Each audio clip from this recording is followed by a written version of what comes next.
جی السلام مفتی صاحب۔ السلام جی جناب. مفتی صاحب، میں تھوڑا پہلے اپنے بارے میں آپ کو بتا دوں جی. کہ 2018 میں مجھے اسلام کے بارے میں پتہ چلا اکتوبر ہوں میں، اور ود ان ون ویک میں اتنے کھلے ذہن کا انسان ہوں کہ تھوڑا تھوڑا کلیئر بولیے, مائک کو قریب کر لیجیے. Within one week.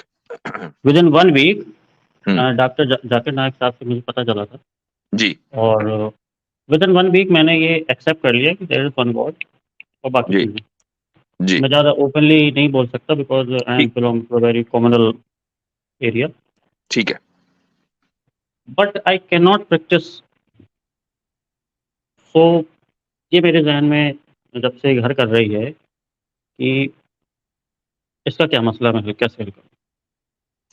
یعنی آپ پریکٹس نہیں کر پا رہے ہیں اپنی ذاتی کچھ ڈاؤٹس ہیں اس کی وجہ سے, یا کمیونل جو مسائل ہیں اس کی وجہ سے آپ پریکٹس نہیں کر پا رہے ہیں؟ کامنل کمیونل ذاتی مسائل کوئی کی وجہ مسائل ذاتی تو میں سے. جب ٹھیک ہے. سے بالکل فکس ہوں کہ دیر از اونلی ون آپ گاڈ. کی آپ کی اپروکسیمیٹلی ایج کیا ہوگی, کس ایج گروپ میں ہیں آپ؟ 25. اوکے. تو بھائی دیکھیں, میں یہ سمجھتا ہوں کہ یہ والا مسئلہ جو ہے یہ سب کے ساتھ آتا ہے جو بھی اسلام میں داخل ہوتے ہیں. میں ایک واقعہ آپ کو بھی بتاتا ہوں.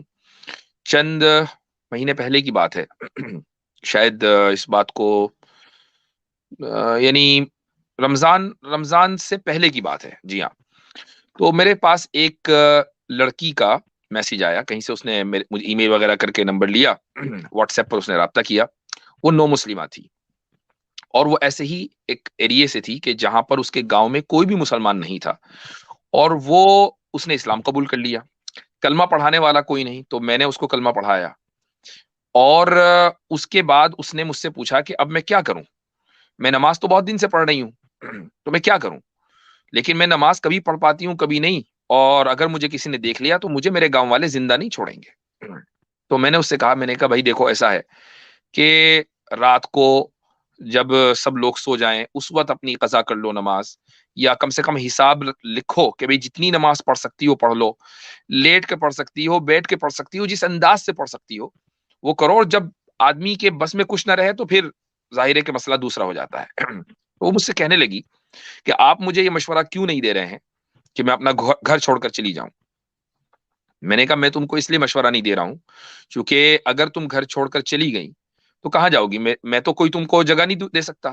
تمہارا کوئی جاننے والا ہے, دنیا میں ہر طرح کے لوگ ہیں. ہو سکتا ہے کہ تم نے کسی مسلمان کے اوپر اعتماد کر لیا مسلمان سمجھ کر, اور وہ آدمی قابل اعتماد نہ نکلا. تو اس نے کہا کہ ہاں آپ کی بات صحیح ہے, لیکن بہرحال وہ کسی کو جانتی تھی. اس نے پھر مجھ سے کہا کہ میں نے اس سے کہا کہ تم ایک کام کرو, تم استخارہ کر لو. میں نے اس کو استخارے کا طریقہ بتایا, اس نے استخارہ کیا. اور اس کی ایک اور فرینڈ تھی, وہ بھی مسلمان ہو گئی تھی, وہ پنجاب سے تھی. تو اس نے اس سے استخارہ کروایا, اور اس نے بہرحال اس استخارے کا نتیجہ نکلا. خواب انہوں نے دیکھا, انہوں نے مجھے بتایا. اس کی تعبیر کلیئر یہ تھی کہ اس ظلمت کدے سے نکلنا ہے, اس تاریک گھر سے نکلنا ہے. اس کے بعد میرا ان سے کوئی رابطہ نہیں ہوا. اور کمال کی بات آپ یہ دیکھیں کہ وہ رابطہ کرنے کے بعد رابطہ ختم ہونے کے بعد میں نے کوئی نمبر سیو نہیں کیا تھا. اتفاق سے میرے پاس ایک صاحب نے, اور یہ میں پبلک ریکارڈ میں اس لیے لانا چاہ رہا ہوں, اگرچہ یہ بہت پرسنل ہے, میں اس لیے لانا چاہ رہا ہوں کہ کہیں وہ میری بات اگر سن رہی ہو تو مجھ سے وہ رابطہ ضرور کرے. مجھ سے ایک صاحب نے رابطہ کیا, کہا کہ بھئی میرا لڑکا ہے, میں چاہتا ہوں کہ میں اپنے لڑکے کی کسی نو مسلمہ سے شادی کروں, تو جی آپ کے پاس کوئی آپ کے علم میں ہے؟ میں نے کہا کہ ہاں انشاءاللہ. لیکن شروع میں اس وقت وہ اپنے گھر میں ذرا ماحول نہیں بنا پائے تھے, اب ان کے گھر میں بھی ماحول بن گیا. لیکن اتفاق یہ ہے کہ اس لڑکی کا رابطہ میرے پاس نہیں ہے, تو اگر اس طرح کے کوئی ہو تو مجھ سے ضرور رابطہ کرے. تو یہ ہے بات.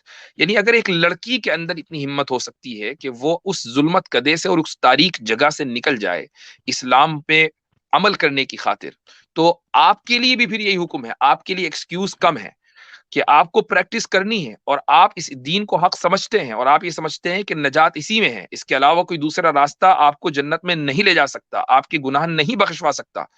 تو پھر آپ کو وہ قدم اٹھانا پڑے گا کہ جو قدم آپ سے پہلے صحابہ کرام نے اٹھایا اس دین کی خاطر. اوکے. ٹھیک ہے میرا بھائی؟ جی اور میرے دماغ میں 2-3 کوشچن تھے. جی جیسے آپ یہ جو قرآن پڑھتے ہیں، اس میں جگہ جگہ جب کافرز کی بات آتی ہے تو ان کو جگہ جگہ بہت مطلب نیچا دکھایا گیا ہے، تو جب ایسے اگر کوئی نان مسلم ایسا پڑھے گا تو وہ کیسے آ، اس پہ کھلے ذہن پہ آئے گا؟ جیسے اگر ہم کسی کو گالی دے دے کے اگر بلائیں گے اپنی طرف تو ہمیں خراب سمجھے گا نا۔ دیکھیں، یہ جو سوال آپ کے ذہن میں آیا وہ اس لیے آیا چونکہ آپ یہ سمجھ رہے ہیں کہ قرآن نے کہیں گالی دی ہے۔ نہیں، قرآن جگہ نے جگہ یہ گالی مطلب وہ نہیں، ویسی گالی نہیں، مطلب یہ کہا ہے، برا کہا ہے ان کو۔ برا کہا ہے، کیا جی برائی کو برا نہ کہا جائے؟ ایک بات یاد رکھیں کہ ان جن کافروں کو، مشرکوں کو کی برائی کی جا رہی ہے، کنڈیمنیشن ان کا کیا جا رہا ہے، وہ بحیثیت انسان کے نہیں کیا جا رہا ہے۔ اس لیے ان کو یہ نہیں کہا جا رہا کہ یہ برے لوگ ہیں، یہ کہا جا رہا ہے کہ یہ برے مشرک ہیں، یہ برے کافر ہیں۔ ان کا وہ ایڈجیکٹو بیان کیا جا رہا ہے، ان کی وہ صفت بیان کی جا رہی ہے جو ان کو برا بناتی ہے۔ ایک قاتل کو اگر آپ قاتل کہیں گے تو کیا یہ کہا جائے گا کہ نہیں آپ نے تو بہت اس کی شان میں گستاخی کر دی، قاتل کو قاتل نہیں کہنا چاہیے؟ مجھے ایک بات بتائیں، آپ کو اللہ تعالیٰ نے ایمان کی دولت سے نوازا ہے، کیا اس دنیا میں بحیثیت انسان کے اللہ کا انکار کرنے سے بڑھ کر کوئی جرم ہو سکتا ہے کہ جس نے آپ کو پیدا کیا اس کا آپ انکار کر دیں؟ کیا اس سے بڑھ کر کوئی جرم ہے؟ نہیں، جب یہ سب سے بڑا جرم ہے تو جو اس جرم کا ارتکاب کرے گا اس مجرم کو مجرم کہا جائے گا۔ جس طرح قاتل کو قاتل کہنا برا نہیں ہے، چور کو چور کہنا برا نہیں ہے، ریپسٹ کو ریپسٹ کہنا برا نہیں ہے، مشرک کو مشرک کہنا برا نہیں ہے، کافر کو کافر کہنا برا نہیں ہے، کیونکہ یہ اس برائی کے اندر وہ ملوث ہیں، برائی کو برائی کہا جائے گا۔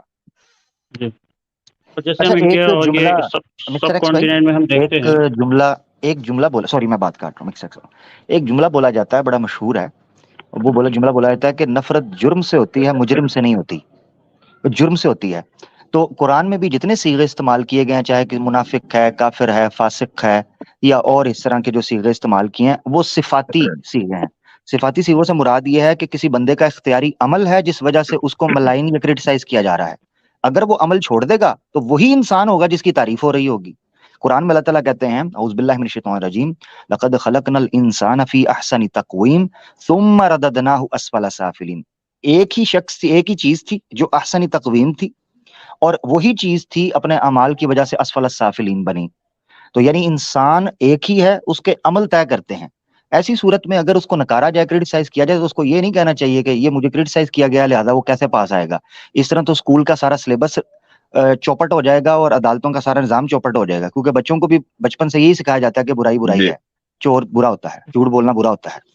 جی جی ٹھیک۔ مفتی صاحب، یہ انڈیا اور جو سب کانٹیننٹ میں ہم دیکھتے ہیں کہ شرک، جیسے آپ سب جانتے ہیں ہم کہ سب سے بڑا گناہ ہے، تو موسٹ آف دا مسلم ہی یہ گناہ کر رہے ہیں، وہ درگاہوں پہ جا رہے ہیں، وہ ہاں، گندے تعویذ پہن رہے ہیں، تو آپ شرکیہ ان پہ عمل کیوں نہیں میں کچھ؟ بہت لوگ ملوث ہیں، اور لوگ ان کی اصلاح کی کوشش بھی کرتے ہیں، جن کو توفیق ہوتی ہے وہ توبہ نہیں تو کرتے ہیں یہ اور صحیح راستے پر شرک ہے، آتے ہیں۔ یہ تو شرک ہے نا۔ ہاں، جو چیز شرک ہے وہ شرک ہے، بالکل۔ غیر اللہ کو سجدہ کرنا شرک ہے۔ محض مسلمان نام رکھ لینے سے کوئی مسلمان نہیں ہو جاتا۔ جی آپ کسی مسلمان کی فیملی میں پیدا ہو گئے اس لیے آپ مسلمان نہیں ہیں، مسلمان آپ ہیں اپنے عقیدے کی وجہ سے۔ آپ اگر مسجد نہیں، کعبے کے اندر بھی پیدا ہوئے اور آپ غیر اللہ کو جا کر سجدہ کر لیں تو آپ مسلمان نہیں ہیں۔ تو شکریہ۔ چلیں جی، بہت اچھا۔ اچھا حضرت، آپ نے بڑا پیارا نقطہ رکھا۔ میرے خیال جی سے یہ اکثر ہم سے گلا شکوہ کرتے ہیں کہ دیکھیں جی، نبی پاک صلی اللہ علیہ وسلم کی آمد سے پہلے خانہ کعبہ کے اندر بھی مورتی پوجا ہوتی تھی۔ میں سمجھتا ہوں اللہ کی بھی اس میں حکمت تھی، خانہ کعبہ کے اندر مورتی پوجا ہو کر بھی اس کو کرٹیسائز کیا گیا۔ اس کا مطلب ہے کہ اگر خانہ کعبہ کے اندر بھی کوئی غیر اسلامی یا کوئی کفر یا کام ہو رہا ہوگا، اس کو کرٹیسائز ہی کیا جائے گا۔ بالکل بالکل، زبردست پوائنٹ۔ اور عامر بھائی ایک چیز اور بتا دوں، اور ناظرین کے علم میں بھی لیا ہوں، جو صاحب آئے تھے، اور بہرحال یہ مسئلہ جو ہے بہت سے نو مسلموں کے ساتھ آتا ہے پیدا، خصوصاً جہاں پر ذرا کمیونل ٹینشن ہوتی ہے۔ اس کے باوجود ایمان کس طریقے سے گھر گھر پہنچ رہا ہے، اس کی ایک اور مثال میں دوں۔ میں رمضان سے پہلے عمرے پر گیا اور اس کی وجہ سے اسٹریم بھی نہیں کر پایا، بہت سے لوگوں کو معلوم ہے۔ تو میں حرم میں داخل ہو رہا تھا، تو اور عمرہ کرنے کے مقصد سے میں نے احرام پہنا ہوا تھا، تو میرے پاس ایک فون آیا، اور ایک لڑکی تھی، وہ ہندو بیک گراؤنڈ سے تھی۔ اس نے کہا کہ ہم 4 لڑکیاں ہیں اور ہم اسلام قبول کرنا چاہتے ہیں، آپ کا نمبر ہمیں فلاں صاحب نے دیا ہے۔ تو میں نے کہا بھائی نیکی اور پوچھ پوچھ میں نے کہا میں اس وقت حرم میں ہوں اور اگر تمہیں اسلام قبول کرنا ہے تو میں بھی کلمہ پڑھا ماشاء دیتا اللہ ہوں. ماشاء اللہ. تو الحمدللہ یہ اللہ تعالیٰ کی طرف سے، اس میں ہمارا کوئی کمال نہیں ہے کہ ہم نے وہاں رہ کر یہ کوئی بڑا کارنامہ انجام دے دیا. ہمیں کیا پتا تھا کہ ہمیں کون کال کرے گا، لیکن یہ اللہ تعالیٰ کی طرف سے قبولیت ہے ان لوگوں کے لیے، کہ ان 4 بچیوں کے لیے کہ جو ایک کفریہ ماحول کے اندر پلی بڑھی ہیں اور جن کے پر اسلام کا نام لینے پر پابندی ہے. اور بعد میں اس نے بتایا کہ کیسے اس کی ماں نے اس کو مارا پیٹا. تو کہنے کا مقصد یہ ہے کہ میں حرم میں تھا، مطاف میں پہنچا، میں نے وہاں پر الحمدللہ ان 4 کو کلمہ پڑھایا. ماشاء اللہ، اللہ تعالیٰ اس کو قبول فرمائے اور ان کے ایمان کو مضبوط کرے. اس کے بعد انہوں نے مجھ سے کہا کہ میں نے ان کو بتایا کہ دیکھو میں ایسی مبارک جگہ پر ہوں جو اس کا میں نے تعارف کرایا. تو وہ کہنے لگی کہ اچھا ہم نے بڑا سنا ہے، آپ ہمیں دکھا دیں. تو میں نے ویڈیو کال کے ذریعے پھر کعبۃ اللہ دکھایا، اور لٹرلی ماشاء اللہ ان کے سبحان جو اللہ. جذبات تھے نا اس اللہ کو میں بیان نہیں کر سکتا، جبکہ وہ اسی لمحے اسلام میں داخل ہوئی تھی. اللہ. تو یہ ایک توفیق ہے، اللہ تعالیٰ کی طرف سے انعام ہے کہ اللہ تعالیٰ پھر دلوں کا حال دیکھتا ہے. اگر ایک آدمی نیوٹرل ہے یا اس نے کبھی اپنی زندگی میں اللہ کی اور اللہ کے رسول کی گستاخی نہیں کی ہے اور وہ حق کا طالب ہے، تو اللہ تعالیٰ اس کی رہنمائی حق کی طرف کرتا ہے. تو اس طرح کے بہت سارے لوگ ہیں، اور پھر ان کے لیے یہی حل ہے کہ وہ ہجرت کریں اپنے علاقوں سے اور ان جگہوں پر جائیں. اور مسلمانوں کو بھی سوچنا چاہیے کہ اس چیز میں آگے آئیں کہ جو مسلم بچیاں ایمان قبول کر رہی ہیں شادی کے چکر میں نہیں، بلکہ حقیقتاً ایمان سے متاثر ہو کر، اسلام سے متاثر ہو کر وہ ایمان میں داخل ہو رہی ہیں، تو ان کی شادیوں کا کیا، ان سے کون کرے گا، ان کے گھر کون بسائے گا.